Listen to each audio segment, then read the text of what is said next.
Hey guys, and welcome back to Misha's Corner. Today I'm going to be making meatloaf, barbecue meatloaf, and it was just so perfect. It was juicy and so easy to make. And I'm also going to show you guys how I make my frozen watermelon lemonade. You guys know I had to make a drink. I love my drinks. So let's get into it. To this food processor, I'm going to add red bell peppers, garlic, one jalapeno, and onion. You want to blitz this, and you don't want to break it down too far, but just enough. And I'm just going to saute it up just for a quick sec. So I'm going to saute it down maybe 3 minutes, if that, with some salt and pepper. And you want to put it to the side and allow it to cool for a bit.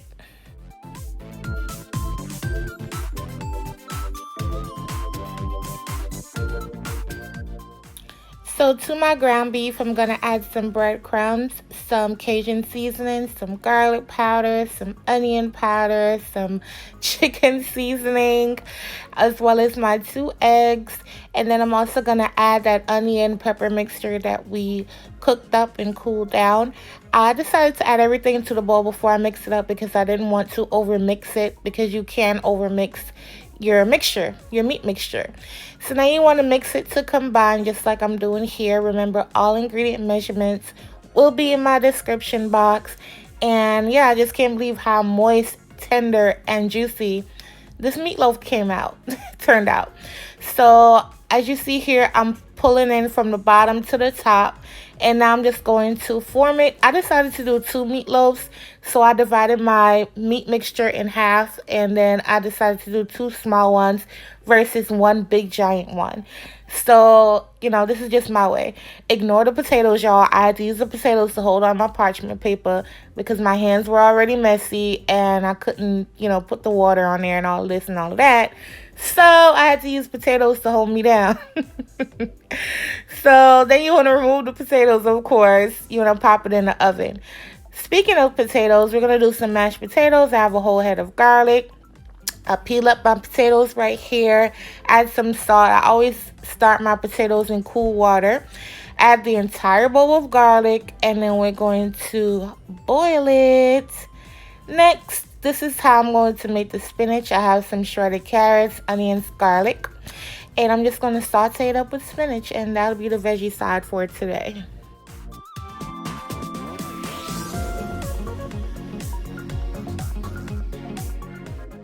This is my barbecue sauce. It's called Peach Please Barbecue Sauce. This will be available August 28th on my website.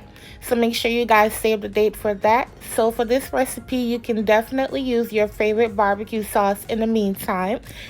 And yeah, that's pretty much what you're going to do. After the 35 minutes, you're going to put the barbecue sauce all over your meatloaf. And then we're going to pop it back in the oven for about 15 minutes so it can continue cooking and tighten up.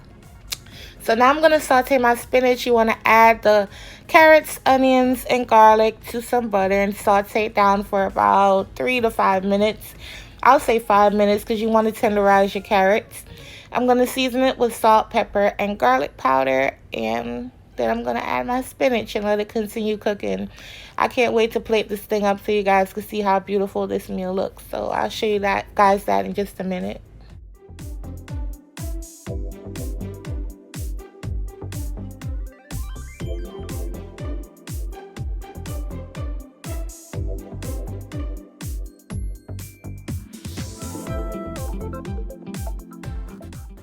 So after I wilt down the first half of the spinach, I add the second half, and this is what it looks like. I don't cook it halfway to death, so make sure you guys don't do that. This is the meatloaf right out the oven. I'm just going to allow it to rest. Now let's work on the milk and butter for the mashed potatoes. You want to heat up your milk. Never use cold milk on hot potatoes, you guys. So I'm going to strain my garlic and my potatoes.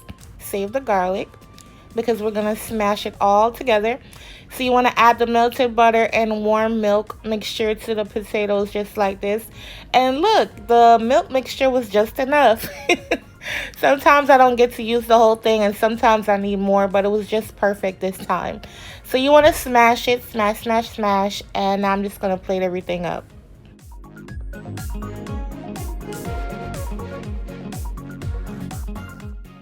What I'm doing right here is showing you guys how smooth the potatoes actually are, and delicious, of course, because I tasted it.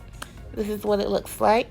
Next, I'm going to make my drink. Y'all, I was sitting here thinking the video was over, and I didn't even make my drink yet.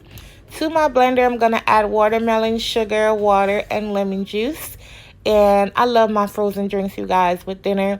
I added a whole lot of ice, but, you know, I didn't want to bore you guys with me putting ice in the blender.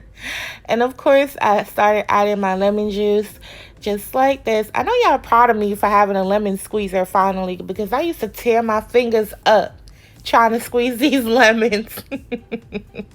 So anyway, gonna blend this up just like this, and this is what it looks like. This is my favorite part of the meal. I'm not gonna lie, the meal was delicious, but I love my drinks, you guys. I love my drinks.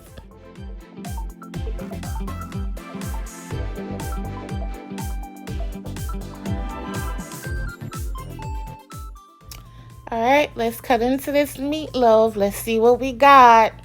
So I'm not gonna cut them too thick. Well, on camera it looks thick, but it's really not, because like I said, it's two smaller meatloaves. But look how juicy and tender this meatloaf is. And I just couldn't believe it. The cooking time was just perfect for the sizes of my meatloaf. And so again, make sure you guys watch the video and also check out my description box.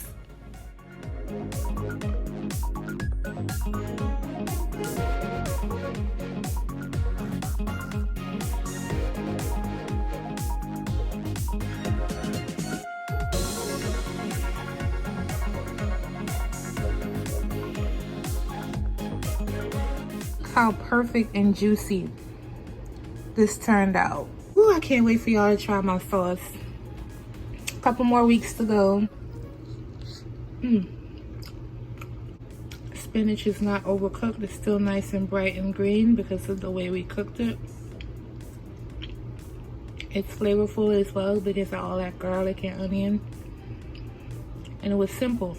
Everything else had a lot going on. You don't need to kill this with seasoning. I have to enjoy my meal. Bye. Oh.